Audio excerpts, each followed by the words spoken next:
こと大和田咲さんによります愛するだからです。大和田さん、よろしくお願いいたします。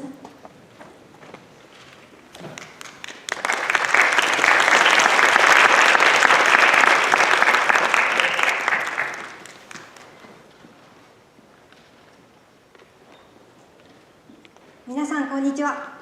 こんにちは。福島県から参りましたフィリンこと大和田咲と申します。会津藩、現在の福島県西部に位置する藩ですが、実はこの会津には少し特殊な教育がありました。そしてそれと似た教育が鹿児島の方にはおなじみ五重教育なんです。そうした教育は子どもたちにどのような影響を与えたのでしょう。今日は会津に生きた彼らの姿から学んだことをお伝えします。それではよろしくお願いいたします。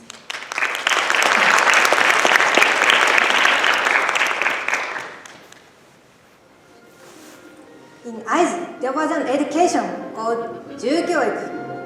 Children between the ages of 6 and 9 years old who were living in the same district belonged to a group called 重. The leader, due to obey the rules, 重の掟 every day. The code included such rules as respect for elders, don't tell lies, and don't bleed the weak. And it ends with the verse.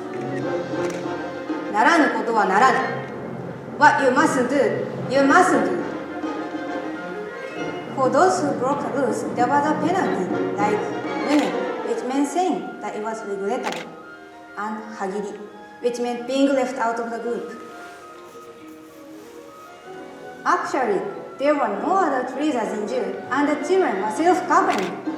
Spending time with their peers from an early age, the children developed a sense of responsibility for their own words and actions, and ability to cooperate with others, such as making decisions after discussions. At age of 10, they attended Nishinkan, the domain school where they acquired knowledge and practiced martial arts like archery, swordsmanship, and horsemanship. In addition, they learned loyalty to their lord and filial piety to their parents through a textbook called Nishinkan Doshikun, which provided them with a spiritual foundation that would support them for the rest of their lives.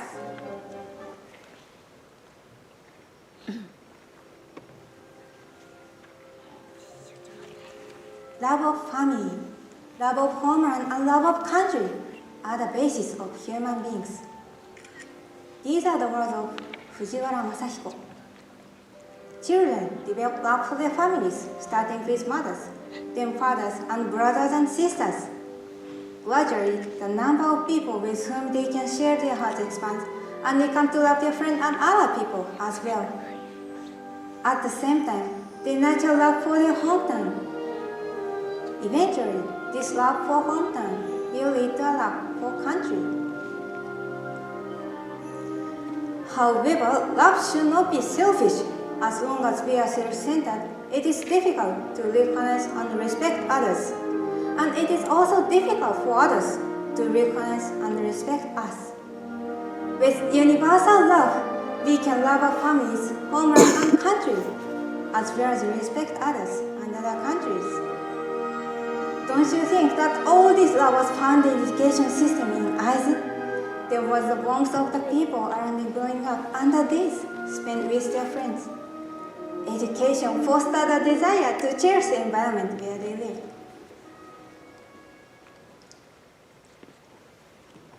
However, the tragedy of Byakutai was also created because of the strength of such feelings. At that time, there was an organization in Aizu called Byakutai, which consisted of 16 and 17-year-old boys. One day, the Byakutai fought in battle but suffered a heavy blow and escaped to Mount Imon. Then, they saw Tsuruga Castle was on fire. It was a symbol of Aizu. They were prepared for Aizu's defeat and said, "We feel sorry for our lord and ancestors to have been captured by the enemy and taken hostage. As warriors, we cannot live in disgrace." So they decided to commit suicide. What they wanted to avoid was to be disrespected for their pride as Aizu samurai. Then, what exactly was their pride? It was the idea of the samurai that had been handed down and they themselves aspired to. It was also the time and memories of their homeland that they spent with their families and friends.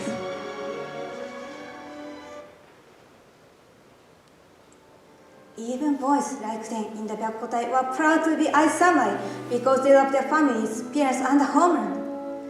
They were exposed to the culture and traditions of Aizu and learned about the sense of values that have been passed down from generation to generation. Through such a life, they knew their ethnicity even if unconsciously. The more they understood this, the more they loved their hometown.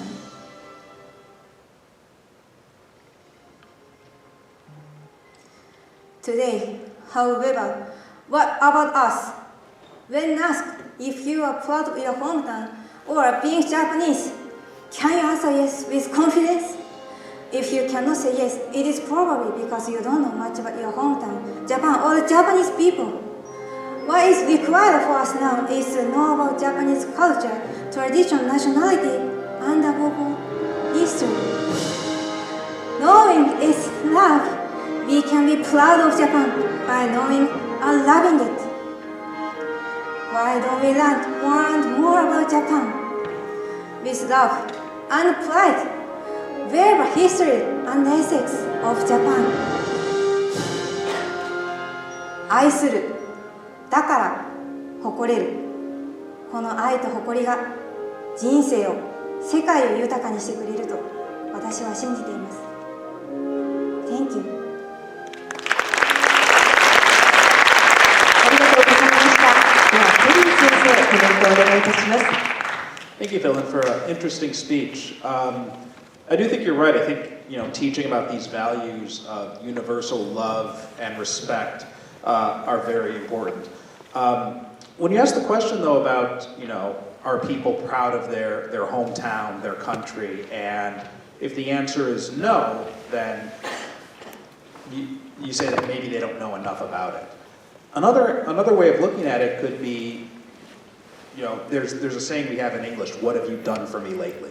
So love I think of as a two-way street, right? So you show respect, you show kindness, and in return, you get kindness and respect as well. It goes both ways. I use the example of America again, are you proud to be an American? Well, if you're a black person in America, what do you have to be proud of when the system is persecuting you?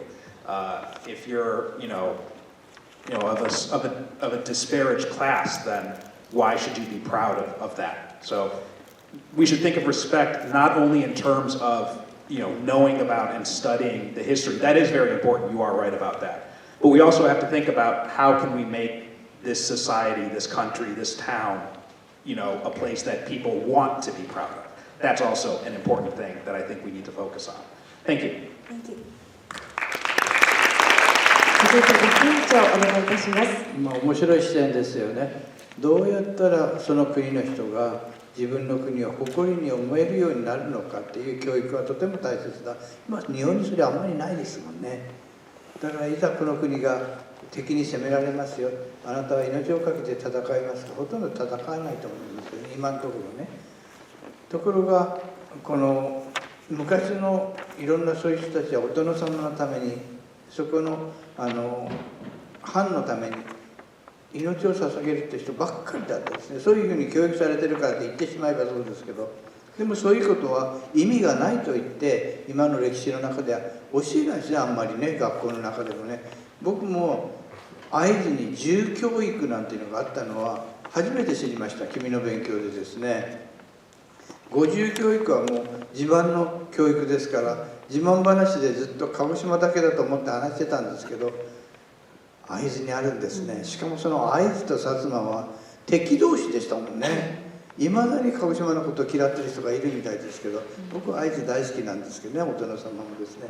なぜかというと君らがいるからですね。だからやっぱり仲良くするということは、そういう歴史の共通点やいろんなものを探し出すことですよね。そうすると今度は逆に自分の国も好きになる。だからそういう視点を君は上手に分析していると思いますね。英語もきれいだしですね、もう49期生の代表みたいなスピーチでしたけれども、そういうメッセージをこれから世界中にも上手にうまい具合に、その国の人に反発されないようなのを上手に巧みに入れながらですね、これが大切ですね。頑張ってください。ありがとうございます。ありがとうございました。